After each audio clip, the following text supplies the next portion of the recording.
Hello and welcome to a reading from the Taliban, Afghanistan's most lethal insurgent group, written by Mark Silinsky and published by Praeger, an imprint of Bloomsbury Publishing in New York, New York. This reading is brought to you by Kensington Security Consulting, where we bring education to national security. We turn to tactics, from timid tactics to Blitzkrieg warfare. Some of the early tactics, especially during their first rise to power in the mid-1990s, were unconventional and often daring, known as Mad Max style. They were effective, though primitive, also called Blitzkrieg combat.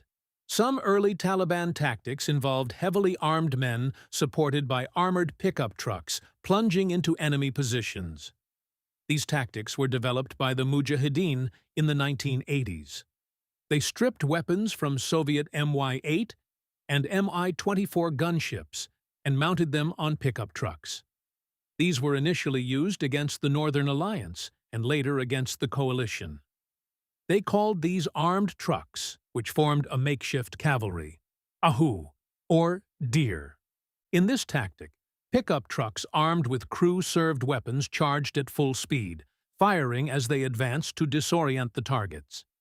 In some charges, as many as 50 trucks participated, shooting, terrorizing, and scattering the enemy. Some of these attacks proved effective. Many of the Taliban's vehicles suited the environment well.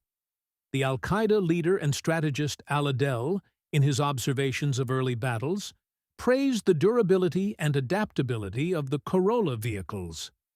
Not all of the Taliban's trucks were Toyotas, but Adel joked that if the Japanese had seen the vehicles in action, they would have used them in advertisements. Motorcycles called iron horses, along with living four-legged horses, were quick and agile, well suited to mountainous terrain. Horses often replaced trucks in transporting leaders to hidden caves and encampments. Like other insurgents, the Taliban preferred traveling light, relying less on roads or logistical resupply. But the Taliban dominate their environment and have mastered desert-like terrain. By 2003, the Taliban began to conserve some of their larger-caliber munitions. According to al-Adel, the Taliban and al-Qaeda stopped firing on coalition aircraft because their anti-aircraft guns were not accurate enough to bring them down.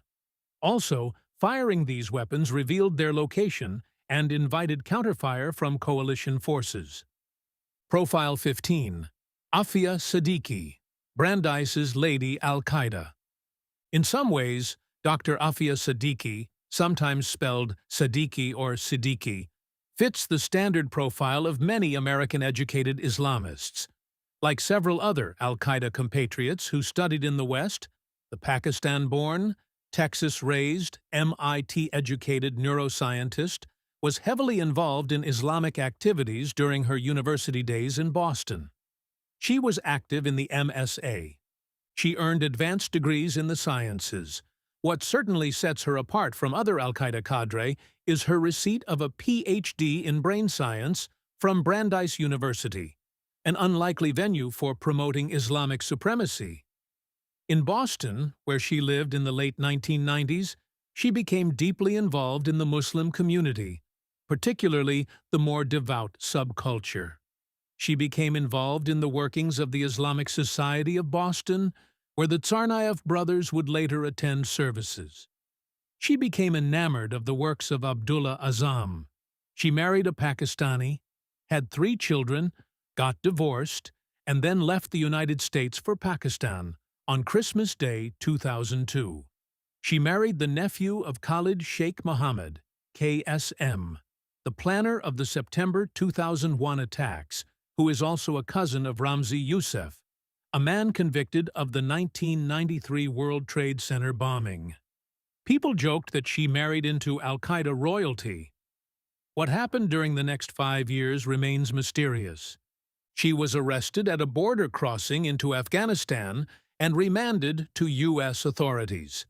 She possessed information on chemical and biological weapons and other documents found on a disk that were connected to terrorist operations. She also possessed sodium cyanide and couldn't explain why she was carrying it into Afghanistan. Earlier, KSM had mentioned her name. He accused her of being involved in al-Qaeda fundraising operations.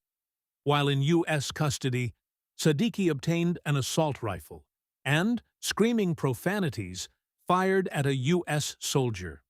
She missed, but the soldier returned fire, striking her in the abdomen.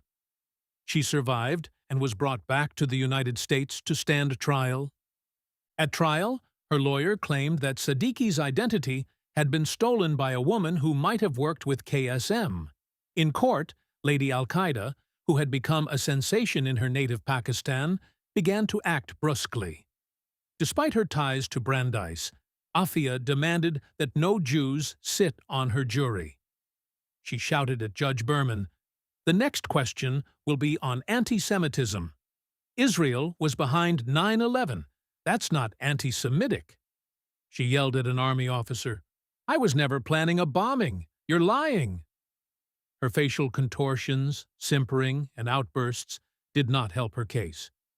In September 2010, the tirade-prone 37-year-old was sentenced to 86 years in federal prison for attempted murder, armed assault, and other charges.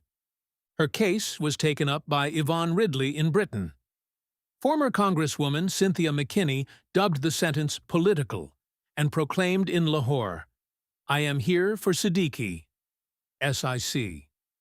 I decided to support her when I heard of her.